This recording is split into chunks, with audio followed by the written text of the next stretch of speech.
Greetings, traveller from beyond the fog. I am Melina.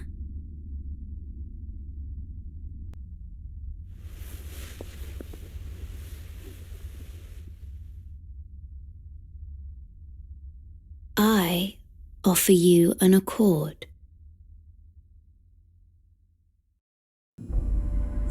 Let me tell you a story of a land far, far away where once a goddess, the Queen Marika, was ascended to the throne of the lands between. She was laid with the responsibility of the Elden Ring, which commands the concepts of life, death, and magic and power, and the order in the lands between. Marika was not always a god. She earned her place. Marika had a shadow, a beast given to Marika by the Greater Will, called Malekith, loyal to the Queen.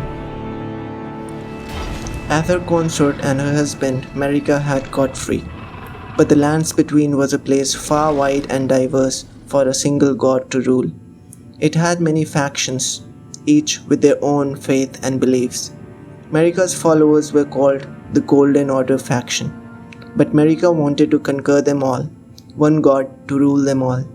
But before waging wars with other factions, she did something that would make her immortal, something that would make her eternal.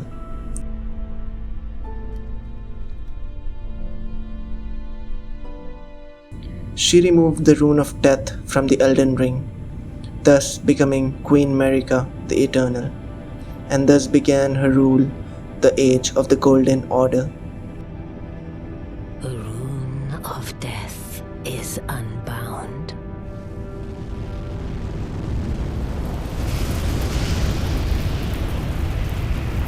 And the lands between are shrouded by this dark fate. The rune of death, also goes by the name the Destined Death, was responsible for the concept of death in the lands between. With it removed from the Elden Ring, this concept was destroyed. But she didn't destroy the rune of death, she gave it to Malekith, her loyal shadow, to protect it. Oh, death. Become my blade once more.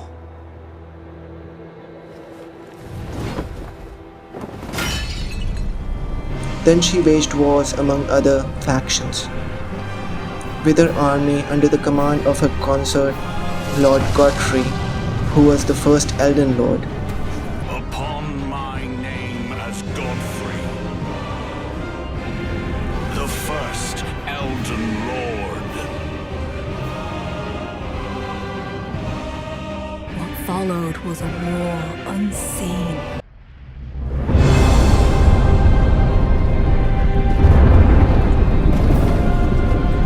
One that could never be put to song.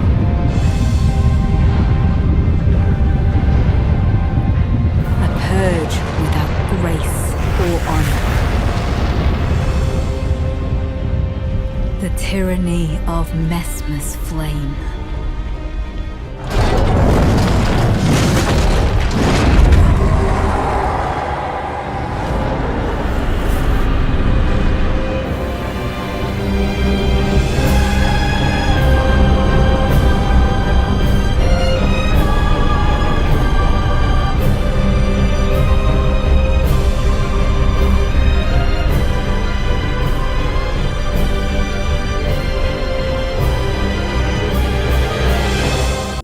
There was a holy tree in the lands between, which bestowed blessings to the followers of the Golden Order.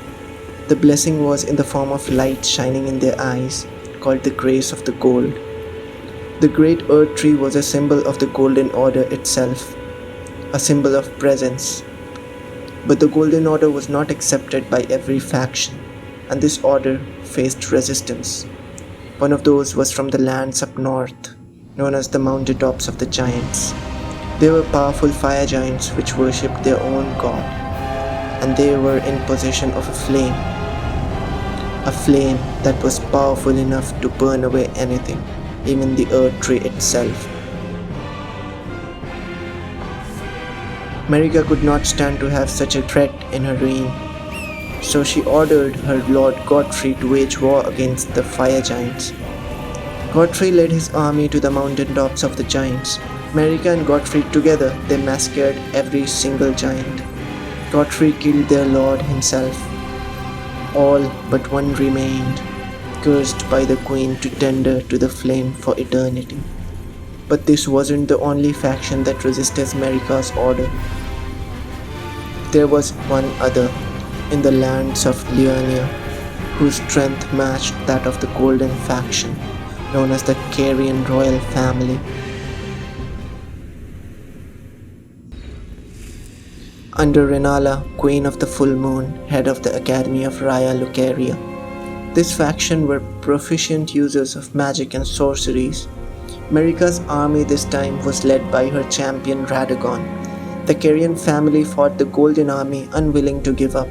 They resisted the Golden Army for days, and in the end none of the side emerged victorious.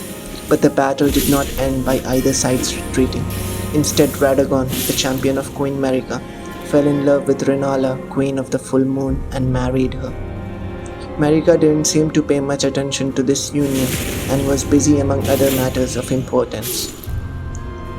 Marika with Godfrey had 3 children, Goodwin the Golden, Marika's firstborn, and the twins Morgoth the Omenkin and Morg the Lord of the Blood.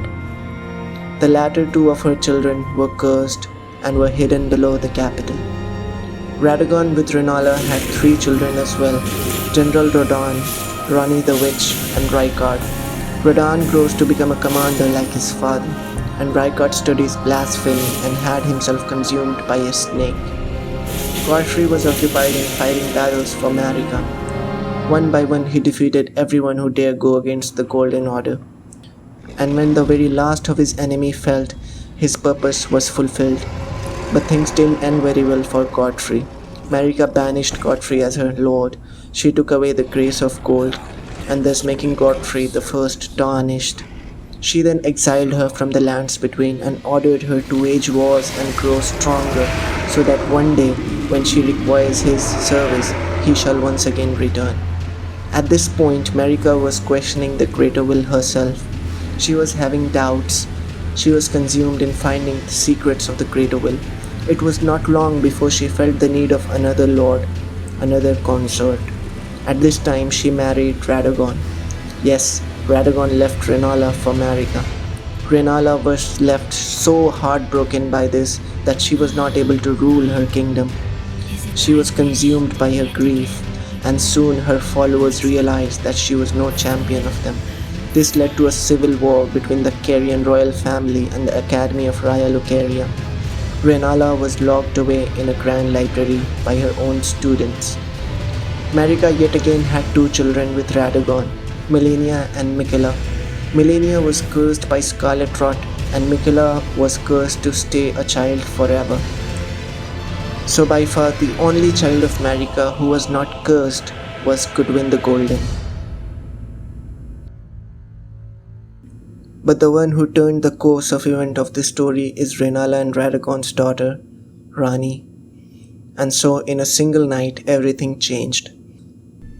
That night, Rani steals a part of the death rune from Malekith and uses it to create the Black Knives, a knife powerful enough to kill demigods, which were Marika's children.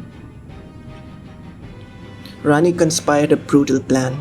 She hired assassins to use her knife and sacrifice someone, a demigod, her own stepbrother, Goodwin the Golden.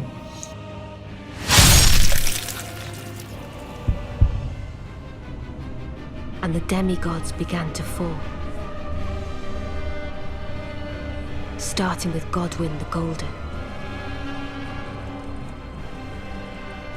She used half of the destined death, or the death rune, to kill Goodwin. Unless, of course, That night was called the Night of the Black Knives. With the other half, she killed herself. Queen Marika was destroyed by the death of her firstborn, and the only child who was free from any curse. She blamed the Greater Will for this. She became so angry that she shattered the Elden Ring, bringing the lands between to complete chaos. The great Elden Ring was shattered.